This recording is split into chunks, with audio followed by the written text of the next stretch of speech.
What's going on, guys? Welcome back to WWE Network and Chill, where I, Graham G.S. Matthews, break down all the original content I watch on the WWE Network. And today we're talking the latest episode of WWE The Day Of, focusing on Hell in a Cell 2020. Overall, I thought it was a decent show. Not this episode. This episode was great. The pay-per-view itself was alright, but it was highlighted by the three major matches taking place inside the cell, that being the SmackDown Women's Championship match between Sasha Banks and Bayley, the WWE Championship match between Randy Orton and Drew McIntyre, and the Universal Championship match between Roman Reigns and Jey Uso.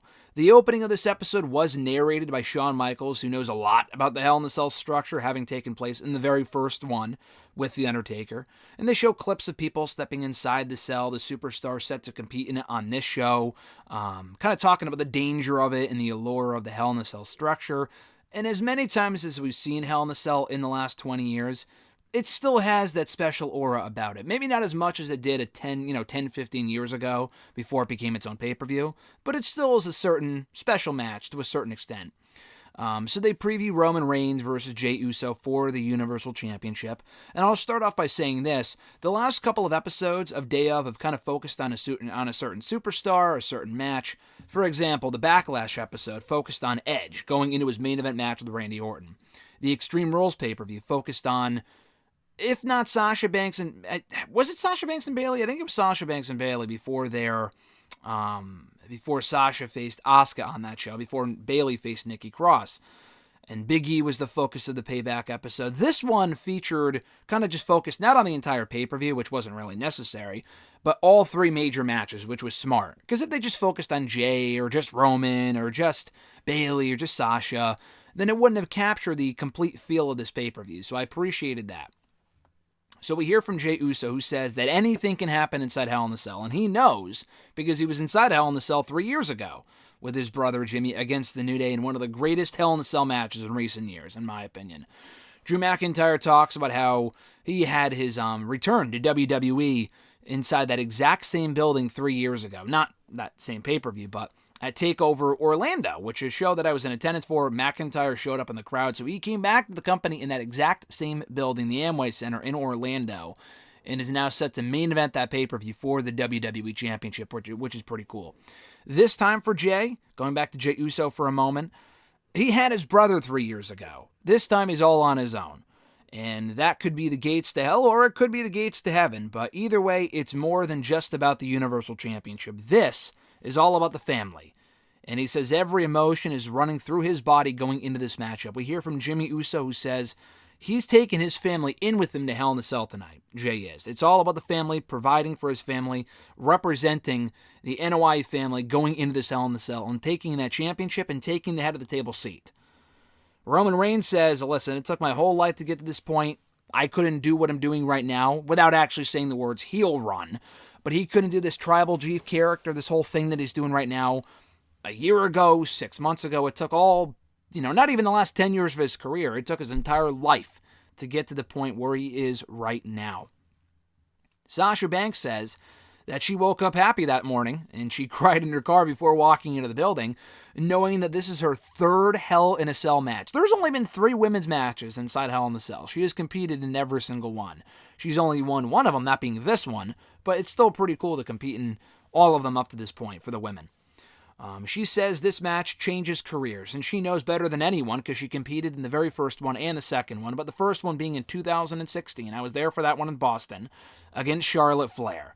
And she says that match changed her career. It changed her approach to certain things, how she moves, how she wakes up in the morning, how she goes to bed. It was the most pain she's ever been in, she said. And she also wears her opponent's shirt the day of the pay-per-views to kind of get a feel for what she's about to endure that same night, which is why we see her wearing a Bayley shirt on the show. Now, I don't know if she does that all the time. She wore an Asuka shirt a couple of months ago. I feel like she just does that because she's a fan of the superstars and not for the reason that she said. But that's not a bad excuse either. But either way, she knows that she's walking out champion that night. Bayley says that Hell in a Cell is scary. She never aspired to be in one day, but she's ready for this one, with this being her debut inside the Satan structure.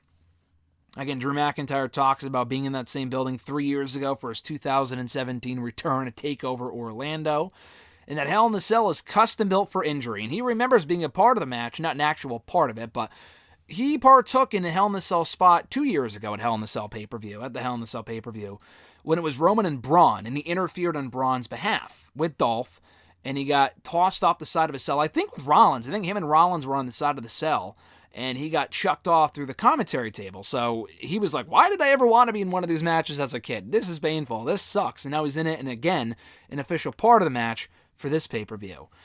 Orton knows that there's a lot riding on this match. He wants to be remembered when all is said and done. One day, someday, not anytime soon, but someday, be remembered as a legend. And he feels winning that championship, that WWE title one more time, it's on his list of accomplishments, and it would get him one step closer to becoming that legend. For a 14th time, he wants to be WWE champion. And it would put him on that short list of the most world titles ever won in WWE, or just in general, I guess, even though Ric Flair's was a lot more than 16. But that short list includes himself, John Cena, Triple H, and Ric Flair. We see Tamina backstage, and she was backstage during the Chronicle, too, leading up to Jay's many matches going in the Clash of Champions pay-per-view. She's really proud of Jay. They present him with the lei, I think it's what it's called, what he wore around his neck going out to the ring, that Samoan tradition, which was really cool. It's all about the culture. She emphasizes that, which was cool. Not a big Tamina fan, but I thought this was nice. So they recap Jay and Roman Reigns, that great match they had, that storytelling masterpiece inside the cell. We see the family watching backstage. Obviously, we saw the Wild Samoans on the pay-per-view itself, but also backstage, and we saw Jimmy in the pay-per-view too. He was backstage sitting with Naomi, which I thought was really cool. We didn't see Naomi on the show itself. I think she's been injured for the last month or two. But I thought that was pretty cool. We didn't hear from her, but hopefully she shows up, maybe not on SmackDown. She got drafted to Raw. But hopefully that means she's on her road to recover and she'll be back soon. So they also recap Sasha Banks and Bayley inside the cell. Great match. Banks wins, obviously. Another fantastic match from them. Maybe not as good as the 2015 TakeOver Brooklyn match, but it's up there. It was a very good match. Banks really feels like this title reign is going to be special. And she feels like SmackDown has the best roster. So she's very excited to defend that title against the women of the Blue brand. And she feels like being the Grand Slam champion is the cherry on top. And if they want to step in the ring with the best, it's time to test. That's what she says.